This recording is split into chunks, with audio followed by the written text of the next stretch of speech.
Hello बच्चों, good morning. Class 6th Hindi में है आपके चैप्टर नंबर 7 जो कि हमने पहले पढ़ा था, जिसका शीर्षक है पंच परमेश्वर। पंच परमेश्वर को जो है भगवान का स्वरूप मानते हैं गांव वाले, जो कि निष्पक्ष होकर फैसला सुनाते हैं। आज भी जब गांव में कोई भी झगड़ा या कोई भी समस्या आती है, उनका निवारण जो है पंचों द्वारा किया जाता है और वह जो है निष्पक्ष होकर फैसला सुनाते हैं। तो हमने ये चैप्टर आधा जो है पहले पढ़ रखा था, जिसमें हमने पढ़ा था कि किस तरह जो है जुम्मन शेख जो है अपनी बूढ़ी जो खाला होती है जुम्मन शेख की, तो उसने अपनी खाला की जो ज़मीन जो है लेने के बाद में, अपने नाम करवाने के बाद में उसकी नीयत जो है किस तरह बदल जाती है, और उसके बाद में उसका जो गहरा जो मित्र है अलगू चौधरी, सरपंच बनने के बाद में किस तरह वह न्याय का फैसला जो है उसके पक्ष में, बूढ़ी खाला के पक्ष निष्पक्ष होकर जो है फैसला सुनाता है। इसके बाद में हम देखते हैं आगे। अलगू चौधरी ने जो है निष्पक्ष होकर फैसला सुनाया। Page number 36। यह फैसला सुनते ही जुम्मन शेख सन्नाटे में आ गए। जिस पर पूरा भरोसा था उसने समय पड़ने पर धोखा दे दिया। जैसे कि हमने पहले ही पढ़ा था, जुम्मन शेख ने सोचा कि भाई जो अलगू चौधरी जो है मेरा जो बेस्ट फ्रेंड है, वह जो फैसला है मेरे ही पक्ष में सुनाएगा, लेकिन ऐसा नहीं हुआ। अब देखते हैं आगे। मगर रामधन मिश्र और अन्य पंच अलगू चौधरी की इस न्याय भावना की प्रशंसा जी खोलकर कर रहे थे। जो रामधन मिश्र है और अन्य जो पंच थे और दूसरे जो पंच थे, वह सब लोग जो है अलगू चौधरी की जो इस न्याय भावना की जो है बहुत ही ज़्यादा खुलकर प्रशंसा कर रहे थे। वे कहते थे इसका नाम पंचायत है, दूध का दूध और पानी का पानी कर दिया। दोस्ती दोस्ती की जगह, किंतु धर्म का पालन करना मुख्य है। यानी कि जैसा कि अलगू चौधरी ने किया था, उसके कार्य पर जो है सब प्रशंसा कर रहे थे कि भाई इसी को कहते हैं पंचायत, इसी का नाम पंचायत है। जो सही फैसला उसने सुनाया। उसने यह नहीं देखा कि भाई जुम्मन जो है उसका जो खास दोस्त है, तो उसके पक्ष में चाहता तो जुम्मन के पक्ष में सुना सकता था, लेकिन उसने ऐसा नहीं किया। उसने धर्म का पालन किया। इस फैसले ने अलगू और जुम्मन की दोस्ती की जड़ हिला दी। अब वे साथ साथ बातें करते नहीं दिखाई देते थे। जब यह फैसला हुआ उसके बाद में उन दोनों की जो है मित्रता थी जो ख़त्म हो गई। पहले वह हर जगह एक साथ बातें किया करते, मिलते थे, लेकिन अब ऐसा नहीं था। इस घटना के कुछ समय बाद जुम्मन को भी बदला लेने का अवसर जल्द ही मिल गया। जब यह घटना हो गई उसके बाद में जुम्मन जो था उसको भी बदला लेने का जल्दी ही अवसर मिल गया, एक मौका मिल गया। पिछले साल अलगू चौधरी बैलों की एक बहुत अच्छी जोड़ी खरीद कर लाए थे। जो अलगू चौधरी जो है वह जो है एक बैलों की जोड़ी खरीद कर लाए थे। बैल तो आप समझते ही हैं। 1 महीने के बाद ही इस जोड़ी का एक बैल जो है मर गया। जुम्मन ने दोस्तों से कहा यह दगाबाजी की सजा है। जो उसका दोस्त जो है, जब आपने भी देखा होगा जब दोस्ती टूट जाती है तब उसके बाद में जो दूसरा दोस्त है उसके जब कुछ बुरा हो जाता है अपने दोस्त के, तो वह कुछ ना कुछ बोलता ही है। तो ऐसा ही उसने ही कहा कि इसने जो दगाबाजी की है, इसने मेरे साथ जो जैसा किया है वैसा ही इसको सज़ा मिली है। अलगू को संदेह हुआ कि जुम्मन ने बैल को विष खिला दिया है। अब अलगू जो है, अलगू चौधरी, उसको ऐसा शक हुआ कि जुम्मन ने बैलों को जहर दिया है। चौधराइन और जुम्मन की पत्नी करमीन में इस विषय पर एक दिन खूब वाद विवाद हुआ। यहाँ पर चौधराइन आया। चौधराइन जो चौधरी शब्द जो होता है उसका लिंग बदलने पर क्या होता है? चौधराइन। तो चौधराइन और जुम्मन की पत्नी,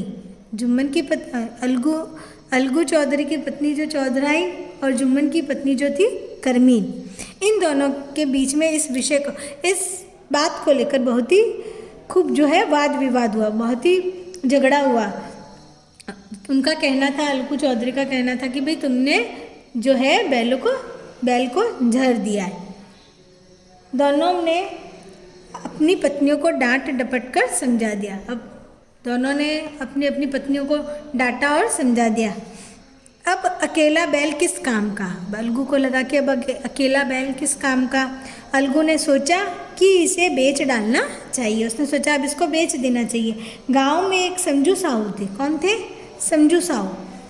वे इक्का गाड़ी हाँकते थे। गांव से गुड़ घी लाद कर मंडी ले जाते, मंडी से तेल नमक भर लाते और गांव में बेचते थे। क्या करते थे कि भाई वहाँ गांव में, जिसमें इक्का गाड़ी में जो होता है आगे पीछे गाड़ी जैसा होता है, उस पर सामान रखने की जगह होती है और आगे घोड़ा या कोई बैल वगैरह उसको खींचता है। तो वैसे इक्का गाड़ी हाँकते थे, जिसमें वे क्या करते थे, गांव से गुड़ घी लाद कर मंडी ले जाते थे। यहाँ जो सामान है वो लेके मंडी से तेल नमक भर लाते और गांव में बेचते थे। यानी कि वह सामान को गाड़ी में जो है लाना और ले जाने का काम करते थे। इस बैल पर उनका मन आ गया। यह जो बैल जो था इस पर उनका जो है मन आ गया। गाड़ी में दौड़ाया, बैल देखा, गाड़ी में दौड़ाया, मोल तोल किया और उसे लाकर दरवाजे पर बांध दिया। उसने हाथों हाथ बैल को देखा और उसको ले लिया। 1 महीने में दाम चुकाने का वादा ठहरा। जब उन्होंने यह बैल अलगू चौधरी से ख़रीदा था तब उनमें यह तय हुआ था कि भी 1 महीने में उसकी जो कीमत है उनको चुका दी जाएगी। चौधरी को भी गरज थी और चौधरी भी यही चाहते थे, उनको भी यही था कि भाई इस बैल को जो है बेचना ही है। घाटे की परवाह नहीं की। अब जितना भी घाटा था लेकिन उनको यहाँ परवाह नहीं थी, क्योंकि उनको वह एक बैल उनके कोई काम का नहीं था, वह उनको बेचना ही था। समझू साहू ने नया बैल पाया। समझू साहू जो था उसने नया बैल पाया तो लगे उसे रगड़ने। अब क्या किया उसने, जो दिन रात उसको जो है उस पर सामान जो है ला देते थे। वह दिन में 3-3 4-4 खेपे करने लगे। क्या करते थे? खेपे, जो सामान को ढोना जो होता है, खूब सारा सामान ले जाकर ले जाना, जैसे कि बताया एक गाड़ी चलाते थे तो वह खेपे का अर्थ होता है। अभी सामान को ढोना। 3-3 4-4 खेपे करने लगे। न चारे की फिक्र थी न पानी की, बस खेपों से काम था। न पानी की फिक्र थी न चारे की फिक्र थी, बस उनको तो अपने काम से मतलब था। मंडी ले गए, वहाँ कुछ सूखा भूसा सामने डाल दिया। बेचारा जानवर अभी दम भी न ले पाया था कि फिर जोत दिया। महीने भर ही में वह पिस सा गया। यानी कि 1 महीने जो था लगातार उसने ऐसा ही किया। इक्के का जुआ देखते ही उसका लहू सूख जाता। अब देखें आगे। एक दिन चौथी खेप में साहू जी ने दुगना बोझ लाद दिया। एक दिन हुआ कि भाई 3 बार तो वह सामान को ले गया, लेकिन जब चौथी बार था जब उसने जो है साहू जी ने दुगना बोझ यानी कि डबल बोझ जो था उस पर लाद दिया। दिन भर का थका जानवर, और वह दिन भर का थका था बैल, पैर न उठते थे। साहू जी कोड़े फटकारने लगे और साहू जो था उसके ऊपर कोड़े फटकारने लगा। बस फिर क्या था, बैल कलेजा तोड़कर चला। कुछ दूर दौड़ा और चाहा कि जरा दम ले, पर साहू जी को जल्दी पहुंचने की फिक्र थी। क्या हुआ, बैल जो था बहुत दिन तो था लेकिन उस दिन वह है अपनी जान को लेकर दौड़ा और वह कुछ दूर दौड़ा और जैसे ही उसने सोचा कि अब थोड़ा सा दम ले, थोड़ा सा सांस ले, पर जो है साहू जो है उसके पास ही पहुंच गया। उन्होंने कई कोड़े बड़ी निर्दयता से फटकारे। बैल ने एक बार फिर जोर लगाया, पर अब की बार शक्ति ने जवाब दे दिया। यानी कि बैल जो था बहुत दिन से खाना पानी उसको अच्छे से नहीं मिल रहा था, इसलिए वह कमज़ोर भी हो गया था, इसलिए अब वह उसमें इतनी शक्ति नहीं बची थी। वह धरती पर गिर पड़ा और एक ऐसा गिरा कि फिर न उठा। उसमें शक्ति, वह कमज़ोर हो गया था और वह गिरा, और गिरते ही ऐसा गिरा कि वह वापस कभी नहीं उठा, यानी कि वह मर चुका था। इस घटना को हुए कई महीने बीत गए। बैल मर गया। अब इस घटना को बहुत महीने हो गए। अलगू जब अपने बैल के दाम मांगने, तब साहू और साहुआइन दोनों ही उल्टा सीधा बकने लग गए।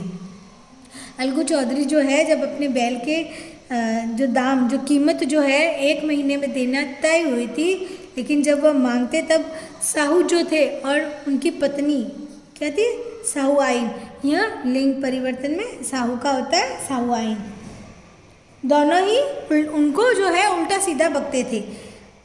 वाह, यहाँ तो सारे जन्म की कमाई लुट गई, सत्यानाश हो गया, इन्हें दामों की पड़ी है। मुर्दा बैल दिया था, उस पर दाम मांगने चले हैं, आंखों में धूल झोंक दी, सत्यानाशी बैल गले बांध दिया, हमें नीरा मूर्ख ही समझ लिया है। चाहो तो हमारा बैल खोल ले जाओ, महीना भर के बदले 2 महीना जोत लो, और क्या लोगी। यानी कि यह जो इतनी सारी बातें जो हैं उसकी पत्नी ने उनको सुनाई कि भाई हमारा तो जो है सत्यानाश हो गया, इन्हें दामों की पड़ी है, हमें जो है बैल जो है मरा हुआ ही था, पहले से ऐसे ही था वह, और उस पर यह जो है अपनी कीमत दाम मांगने आ गए, हमारी आंखों में धूल झोंक दिया, सत्यानाशी बैल गले बांध दिया, और हमें जो है पूरा ही मूर्ख समझा। क्या है, नीरा मूर्ख, यानी कि हमें पूरा ही मूर्ख समझा है, हमें जो ऐसा बैल उन्होंने दिया है। और साथ में कहा कि भाई चाहो तो हमारा जो बैल है ले जाओ, और उसके बदले में जो महीना भर के बदले में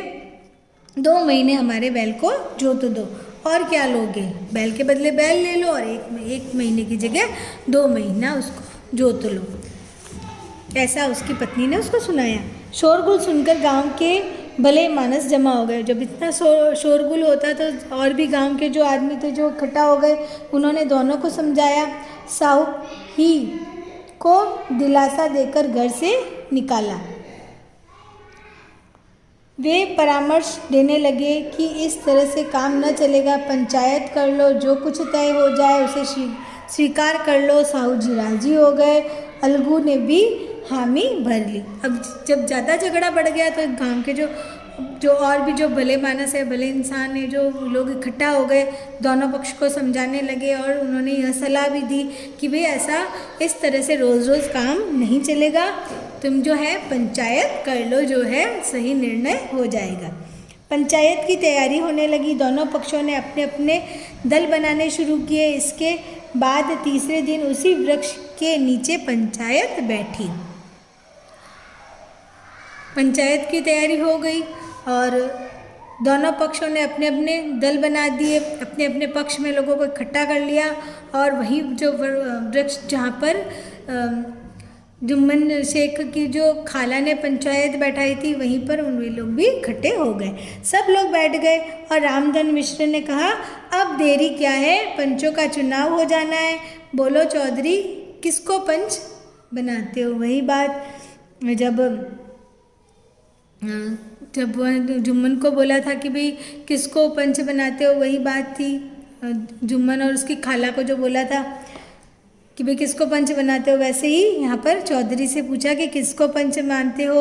अलगू ने दीन भाव से कहा, समझू साहू ही चुन ले, जो समझू साहू है वही चुन ले, किसको बनाना है। समझू खड़े हुए और कड़क कर बोले, मेरी ओर से जुम्मन शेख। कौन है? जुम्मन शेख, जो कि अलगू का पहले मित्र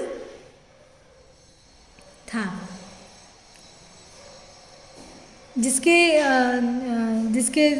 जिसने पहले पंचायत में अलगू ने फैसला सुनाया था जुम्मन की खाला के पक्ष में।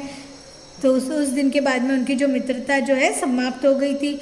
जुम्मन का नाम सुनते ही अलगू चौधरी का कलेजा जो है धक धक करने लगा, मानो किसी ने अचानक थप्पड़ मार दिया हो, लेकिन फिर भी उन्होंने हामी भर दी।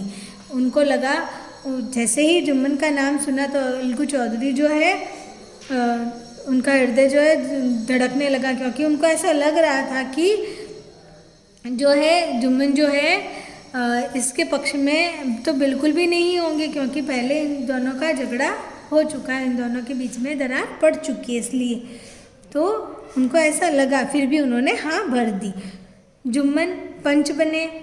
जुम्मन शेख के मन में सरपंच के ऊंचे स्थान पर बैठते ही अपनी जिम्मेदारी का भाव पैदा हुआ।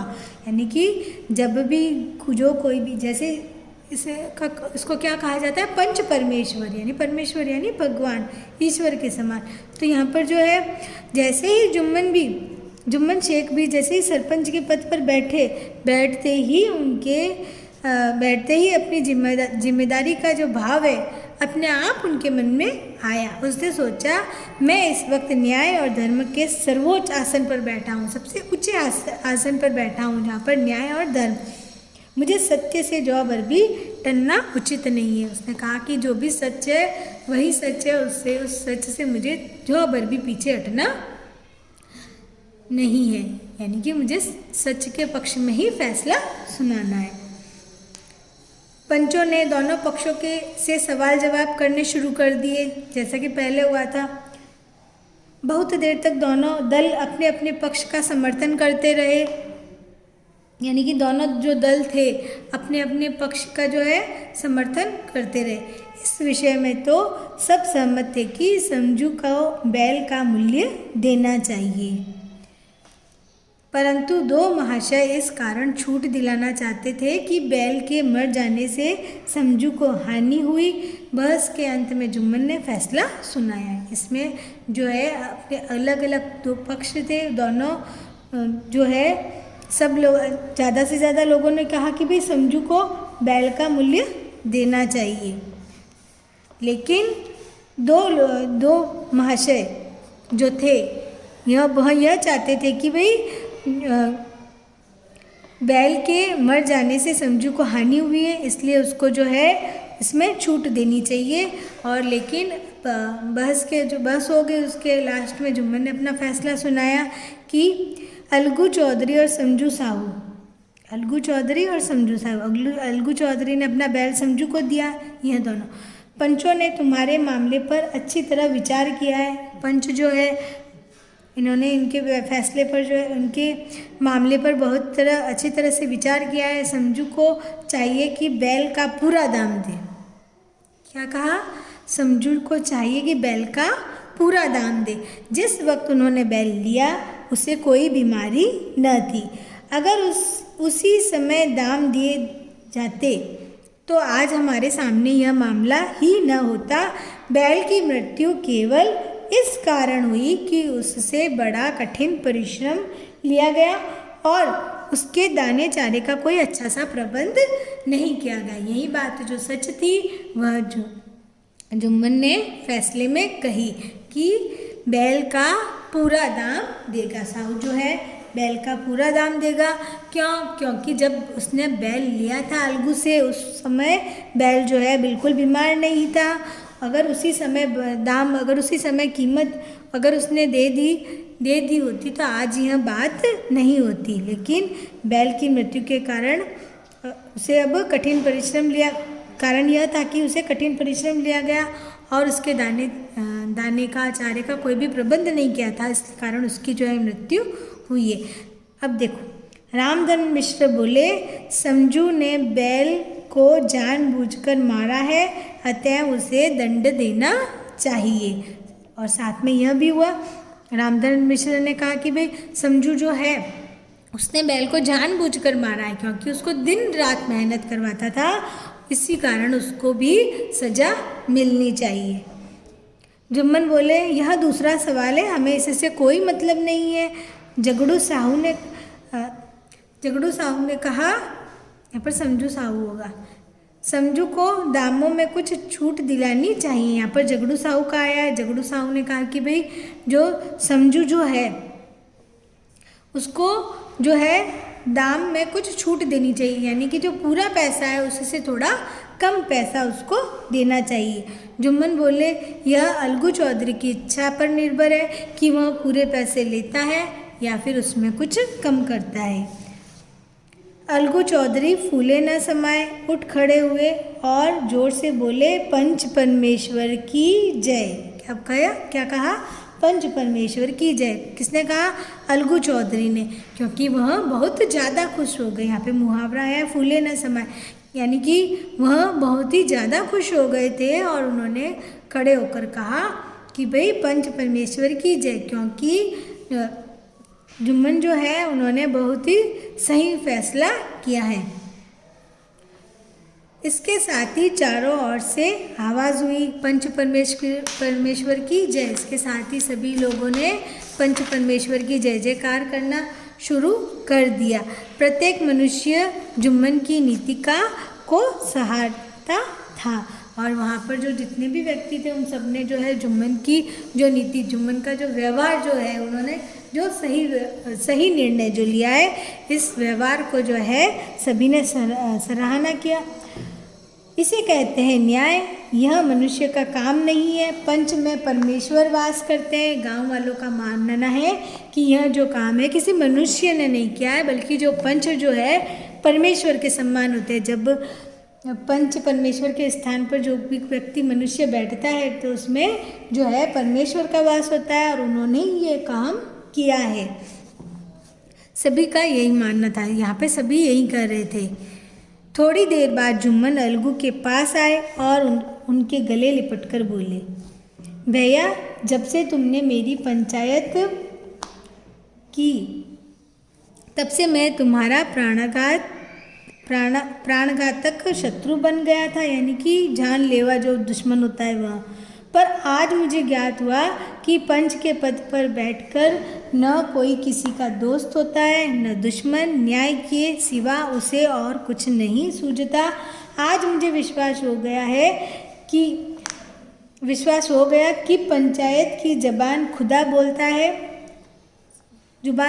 बोलता है। यह सुनकर अलगू रोने लगा। आंसुओं से दोनों के दिलों का मैल धुल गया। मित्रता की मुरझाई हुई लता है फिर से हरी हो गई। यहाँ पे यही बताया है कि भाई पंच परमेश्वर के बारे में बताया कि जो इसने भी कहा है कि भाई उसे पता चल गया है कि भाई जो भी पंच के पद पर बैठता है उसमें उस समय उसके लिए ना कोई दोस्त होता है ना कोई दुश्मन होता है, उसको सिर्फ न्याय के सिवा और कुछ भी नहीं दिखाई देता है। वह सही न्याय ही करता है, जो कि आज उसको विश्वास हो गया है। और साथ में यह भी कहा पंच की जबान से खुदा बोलता है, जैसे कि पहले भी मैंने कहा था कि भाई पंच परमेश्वर को भगवान के समान माना गया है और जो भी वह कुछ कहते हैं उनको लगता है कि भाई भगवान ने ही यह बात जो है कही है। तो यह जो है चैप्टर आपके पूरा हो गया है। पंच परमेश्वर किस तरह जुम्मन ने जिस तरह अलगू ने पंच के पद पर बैठकर निष्पक्ष होकर फैसला सुनाया, उसी तरह जुम्मन ने भी ऐसा ही किया।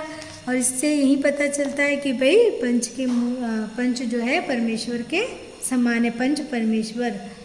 ठीक है, तो यह चैप्टर आपके पूरा हो गया है। इसके जो है अभ्यास प्रश्न हम अगले वीडियो में करेंगे। थैंक यू बच्चों।